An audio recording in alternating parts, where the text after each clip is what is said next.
Wala pa mang tag-init na sasabay sa El Nino, mas mababa na sa normal ang level ng tubig sa siyam na reservoir sa Luzon.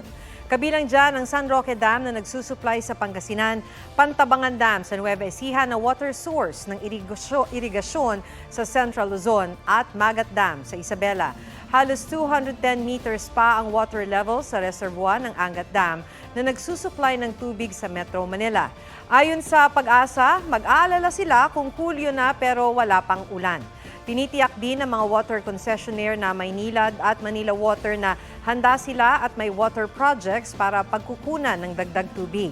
Wala pang bagong pahayag ang Department of Agriculture kaugnay ng epekto ng El Nino. Huwag magpahuli sa mga balitang dapat ninyong malaman. Mag-subscribe sa GMA Integrated News sa YouTube. Sa mga kapuso abroad, subaybayan nyo kami sa GMA Pinoy TV at sa www.gmanews.tv.